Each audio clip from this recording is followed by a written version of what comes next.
friends, welcome to The Buzz. On this episode, it's all about taking it outside. There's something for everyone to enjoy in nature, and it's beneficial to your health to spend a little bit more time outdoors. We'll talk about all the ways you can recreate, whether it's hiking, biking, or paddling, and hopefully you'll find a new hobby to try out. So get ready to soak up some sun and have a little fun on this episode of The Buzz.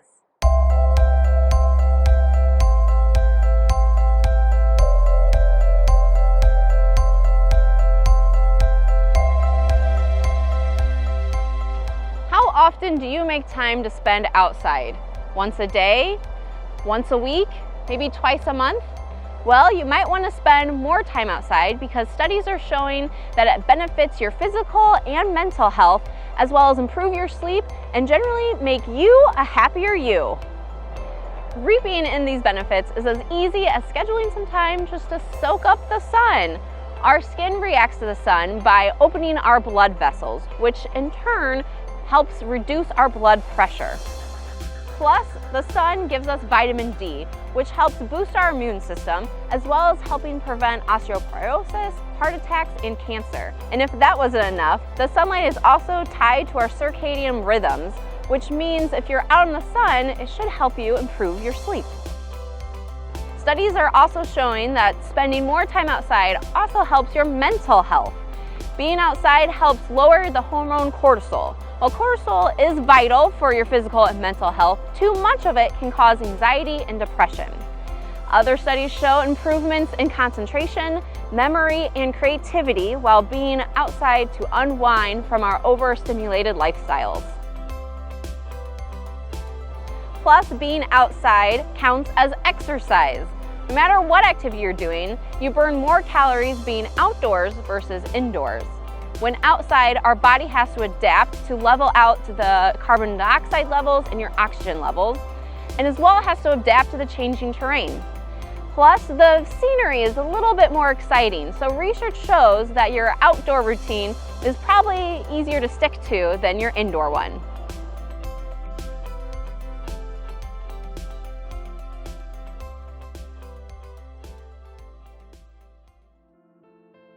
There are so many fun ways to recreate in our preserves, but where do you go? What do you do? How do you start? To answer all those questions is Recreation Coordinator Jen Guess, who will discuss all the possibilities with us. Hiking is probably the most accessible and popular option to recreate in our preserves, and we have a little bit of something for everyone when it comes to our trail lengths and types. Can you give us a little overview on all that? We have natural surface ones, those are like the dirt ones. We have crushed limestone like the one we're walking on now, and we also have paved trails in the county. So pretty much all our preserves that have public access have some kind of trails. Some are longer, some are shorter. We have 13 regional trails. Those are some of our longer ones, so if you're looking to get on a longer hike or bike ride, those would be perfect for that. Do you have a favorite paved trail to go hiking on? I do. My favorite paved trail is actually Centennial Trail, so that's over in Romeoville, and that one goes basically from like 135th Street in Romeoville all the way up to 355 in our section of Will County. It's paved, it goes right along the Des Plaines River, so you get these beautiful views of the river, and there's tree lines, and it's always a good spot for waterfowl and birds, and usually see a lot of deer out there, all kinds of stuff. And then if you want to, you can cut over on Veterans Memorial Trail and actually hike or ride right underneath 355, which is kind of a cool experience. Yeah, you get a little bit of everything. Yeah. I really like Hickory Creek Preserve in Mokina, and there's 3 different access points, but that's why I like it, because it's so long. You could hit at one place, this place, and so many different habitats to explore. Yeah, I love that one too because it's nice and hilly, and like there's thick forest there, which is nice. You can get into the woods.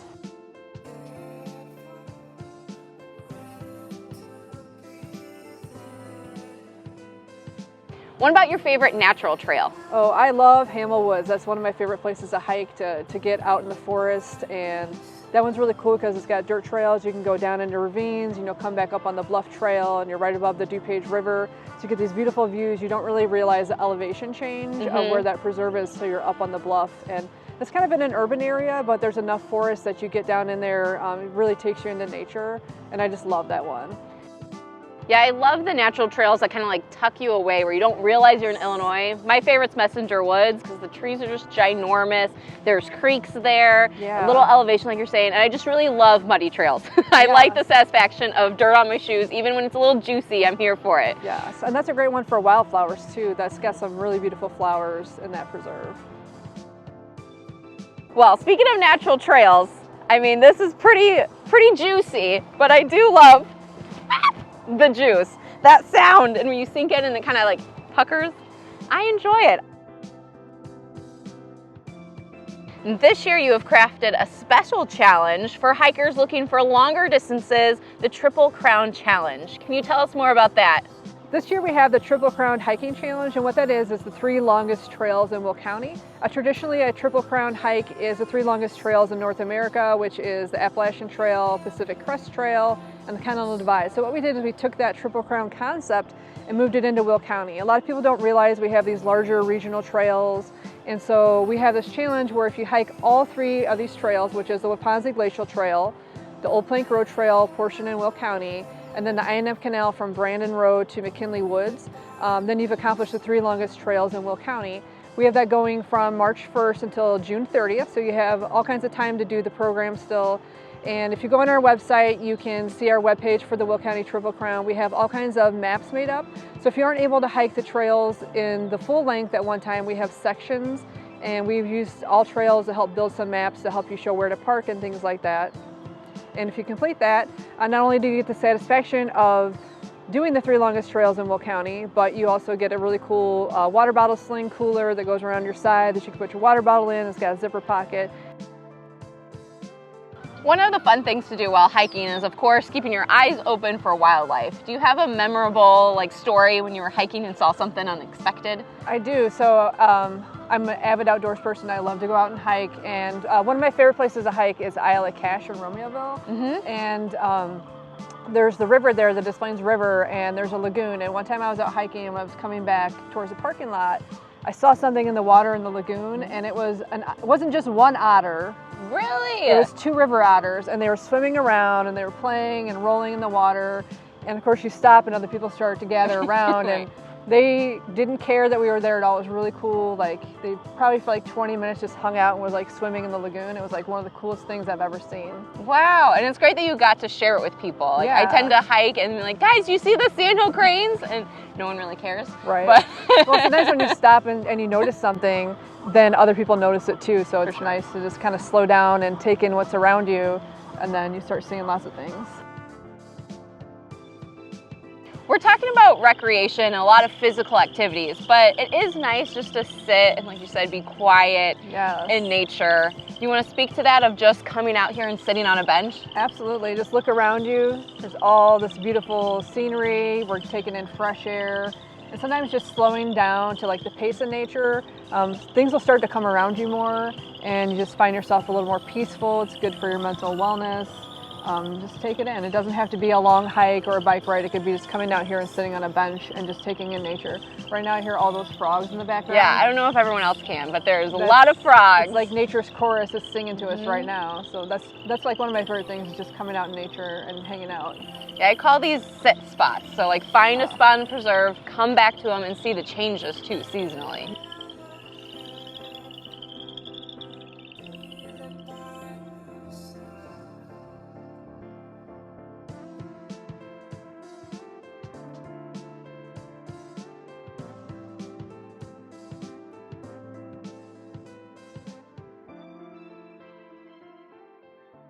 If you're looking for more of a passive activity that's going to be a real good time, maybe you should try fishing. I know fishing is one of your favorite activities to do. Do you have favorite spots? Yes, I have a lot of favorite fishing spots in the county. Some of my favorite spots are Rock Run Rookery. I really like that one because it's a quarry lake, but also the river comes in, so you get a mixture of river fish and lake fish. I like to go to Isle of Cache if you like northern pike or smallies. Actually, DuPage River is really good for smallmouth too, out by Hamel Woods. Also, Wallen Lake's really good. You can get some beautiful views around you, and people have been catching a lot of smallmouth out there. And Money Reservoir, there's some huge catfish in there. So depending on what you're looking for, I've seen those. yeah, there's a lot of shoreline fishing there. So we have accessible spots where you can get closer to the water. At a lot of our preserves, you can put a boat in, you can fish from shore. So there's lots of variety of places to fish. Yeah, a little bit of everything. River, boating, onshore. Can you fish anywhere where you see water? No, some of our forest preserves are actually considered nature preserves, and those have like a really unique environment where there are sensitive plants or animals or habitat. And in those cases, we don't allow bike riding or dogs or fishing, just to help keep the habitat and the animals safe. What kind of fish can we find in our water bodies? I know you mentioned river versus lake, so I assume there's different species for different places. Yeah, some of them have the same species, but the rivers around here will have a little bit more smallmouth bass and largemouth bass too. The Des Plaines River has things like walleye and northerns and even bowfin, so some of those teethier fish. But in our ponds and lakes, we have a lot of different sunfish like bluegills and bass, largemouth bass, smallmouth bass, crappie, catfish, all kinds of stuff. So a good variety of fish to catch. If you're a beginner, what are some tips or things you need to get started? Yeah, so one, obviously you want a fishing pole. So you could get a cane pole, which is just a long pole with some fishing line on it. That's pretty easy since you don't have to cast. You can just kind of set that out in the water, or just a regular fishing pole. This is a good open area here at this park because there's not very many things that get snagged on. So when you're learning how to cast, you can really practice that without getting stuck in the trees. Sometimes that's frustrating, but you don't need expensive equipment to fish. You just got to go out there and give it a try. I suggest when people are starting to fish, especially with kids, you get live bait like waxworms or just regular like earthworms or garden worms, because we have a lot of bluegill and other sunfish species that will go after that pretty easy. And just that excitement of catching your first fish or even just small fish can be really great for beginning people. Yeah, you want to catch something to make it thrilling. Yeah, right.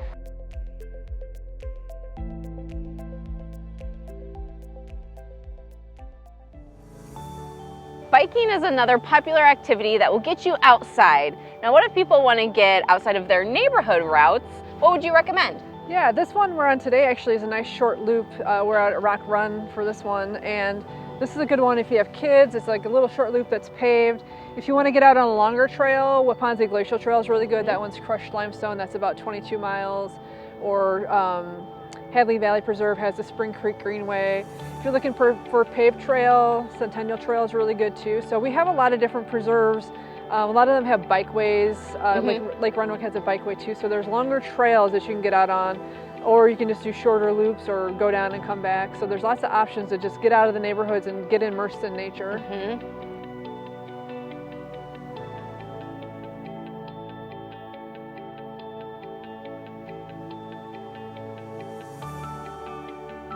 One of my favorite things about biking is that you've created a pretty successful bike club program where people can join you on trips.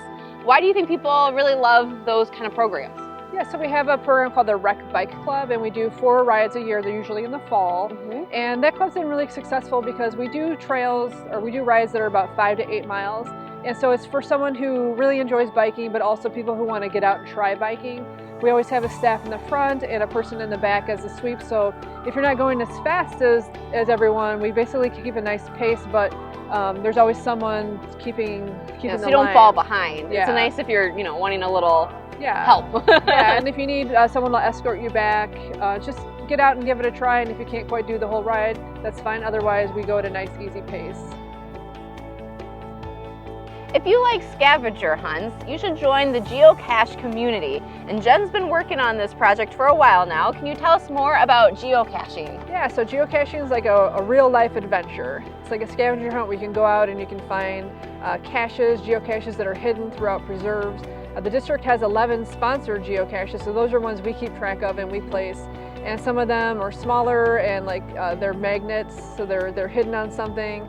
And then we have ones that are a little bit deeper in our preserves that are waterproof, and those ones have swag in them. So swag stands for something we all get. Fun. And so when you're out looking, basically on this treasure hunt, you're getting out in our preserves and you're looking around, but also you're looking for this challenge to find the treasure.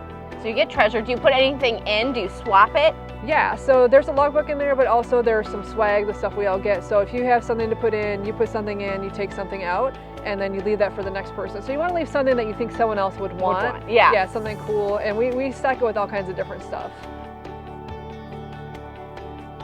Our preserves close at sunset, so if you want to be immersed in nature at nighttime, a good way to do that is to go camping. We're here at Hamel Woods at one of our campsites, and Jen, can you tell us more about where our campgrounds are and what comes in them?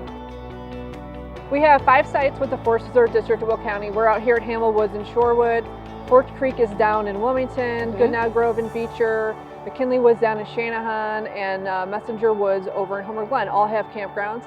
They're walk-in sites, so you're going to park your car and you're going to walk into a beautiful area like this.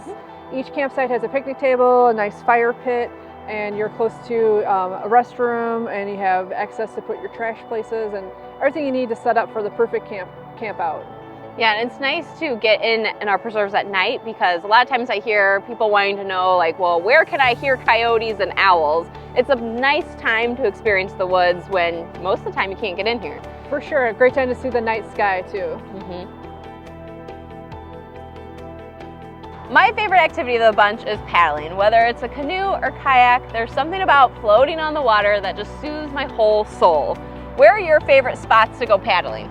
My favorite spot is actually at Isle of Cache. I like to put in on the island on the Des Plaines River and head north towards like 355, and that's just such a beautiful area. That's a little bit lower, like not so deep river, and it's not moving too fast if the water's not too high. It's just like the perfect paddle spot, and the river gets really wide and you can see all kinds of wildlife. You might see muskrats or beavers or all kinds of birds, and it's just really a really cool place.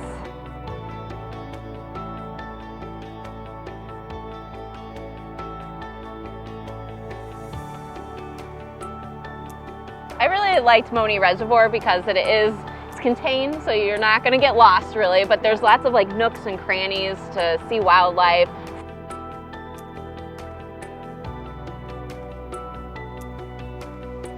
That's how I feel about Rock Run Rookery too. That one has a lot of shoreline birds, but it's like best if you're in your kayak or your canoe and you can get up in these coves that are there, and just the way the tree line is and the rocks, the birds, and turtles too. There's tons of turtles out of Rock Run. Good turtle viewing on a kayak.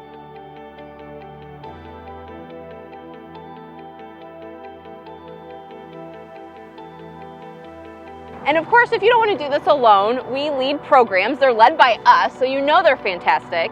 But if you want to just try it on your own, where are some places you can go to rent kayaks? Yeah, so you can go to Moni Reservoir. We have kayaks and canoes and paddle boats actually at that place to rent. So you can rent them and take them out on the reservoir. Or over at Wallen Lake, we have the Forge Wallen Lake, which is starting this year. They're our new concessionaire out at Wallen Lake. So you can rent all kinds of different types of kayaks, whether you want to fish or paddle, or if you want to go tandem or put your family. They actually have some ones that hold 2 adults and a kid. Great. So all kinds of options for you out there. And they provide all the life jackets as well. Yeah, so it gives you a life jacket, your paddles, your boat, and then you can get out on your way. Whether you're out biking or hiking, boating, or even just for a picnic, you should always follow some outdoor safety tips. The first tip is to have an outdoor plan. Cell service can be a little spotty, so make sure you tell someone before you leave where you're going and how long you're going to be gone. Also tell them what time is too long so they can alert someone if you don't come back.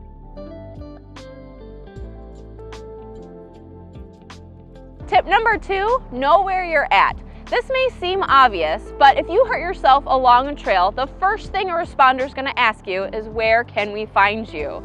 So make sure you know what preserve you're in, what trail you're on, and keep tabs from time to time how far along you are. Notice landmarks. This one is right by the river.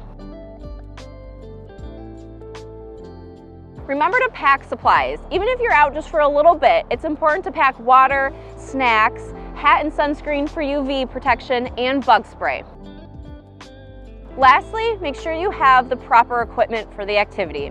If you're paddling, wear a life jacket. If you're biking, put that helmet on. If you're hiking, make sure you have proper and sturdy shoes. All of this equipment prevents injury and can save your life.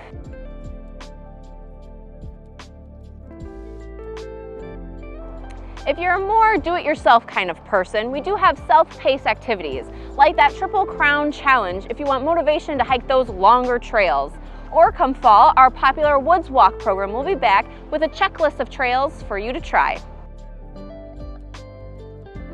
Right now, join the hundreds of people playing our Take It Outside Challenge. First, download the Goose Chase app, then search for the Take It Outside Challenge.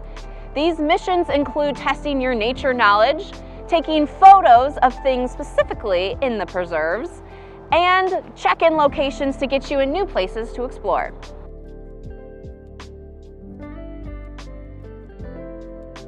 Best of all, it's free and easy. All you need is a smartphone. And if you're on the competitive side, check your rankings to see if you're on top. At the end of the year, the top 3 players will be rewarded with prizes.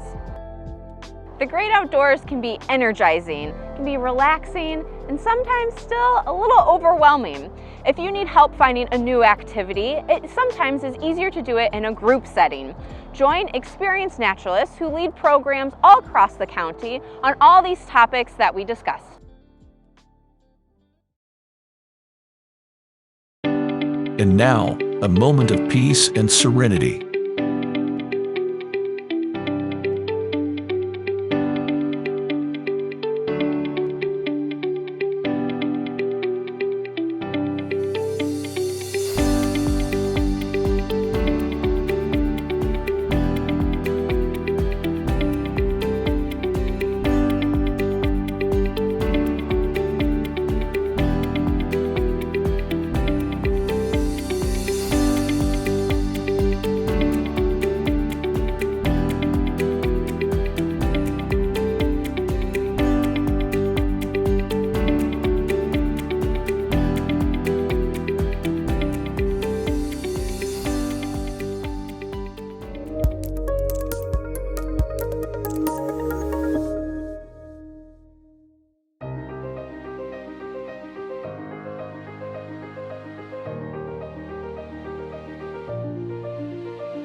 The benefits are great when you invest in nature by donating to the Nature Foundation of Will County.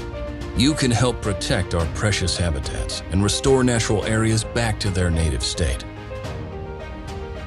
Provide educational opportunities to unlock the natural world for present and future generations.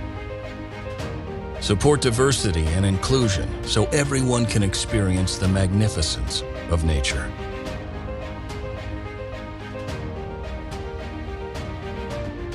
The Nature Foundation works hand in hand with the Forest Preserve District of Will County to strengthen the commitment to land stewardship, nature education, wellness, cooperation, and sustainability. Donations large and small make a lasting and significant positive impact on the environment. Invest in nature and join our growing community. Support the cause at willcountynature.org.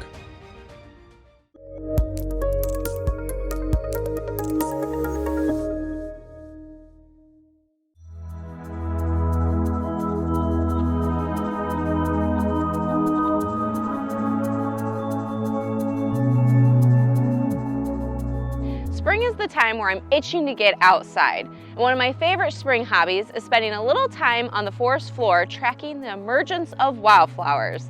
I get so excited with the chase, seeing the new things grow and catching the blooms before they go. I'll give you my insider tips and hopefully point out some new growth while we're out hiking. Tracking plants, wildlife, and other seasonal nature changes is called phenology. I've been tracking these flowers since 2012 here at Hickory Creek. I keep everything in this notebook and record the emerging, the budding, the blooming, along with anything else I find. I have bird lists, owl pellet spottings, even random bones. Who knows what you're gonna see?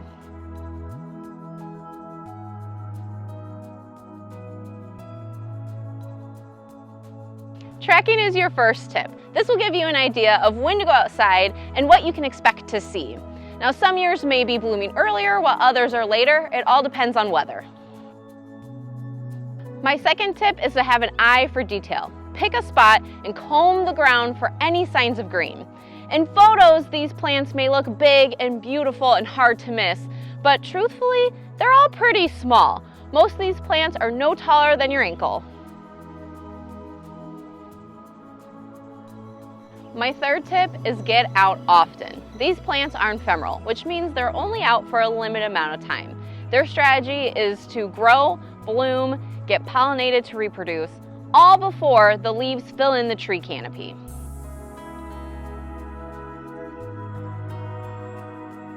The more you go out, the more you can appreciate how one certain area changes. I try to check an area once a week or every other week. This is how I learned how to ID the different plants at their varying stages, because I knew what should be there from previous visits and previous years.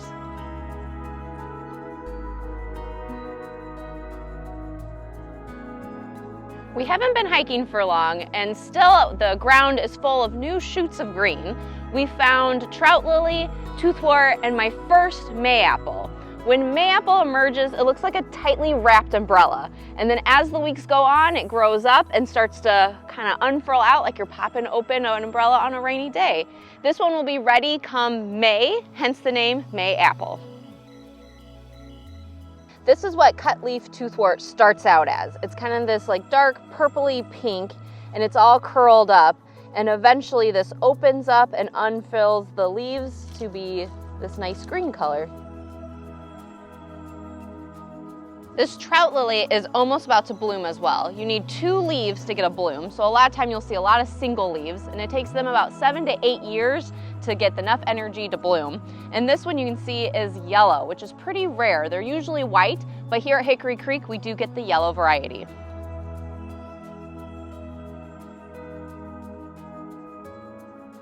Virginia bluebells are a crowd favorite. Their peak bloom time is late April, early May. But here we're in the second week of April and you can still see them. They start off small with like purplish leaves, and as they grow up taller, getting more green, and their buds are usually wrapped in those leaves. But even the buds are still bright purple. Seeing the forest floor turn from browns to greens and burst into color makes me want to spend more time outside. I hope you get started today. The woodland wildflower season starts in March but can go through May, even into June. When the woodlands are done, then head to the prairies from July through September as they take their turn to have their burst of color. I hope we gave you plenty of ideas to spend some more time out in nature. Whether you join a physical activity, take us up on one of our challenges, or schedule some time to soak up some sun. All these activities have benefits for your well-being and health, plus they make a happier version of you. Map your next adventure at reconnectwithnature.org to see all the preserves to explore. I hope to see you on a goose chase, but until then, I'll see you next time on The Buzz.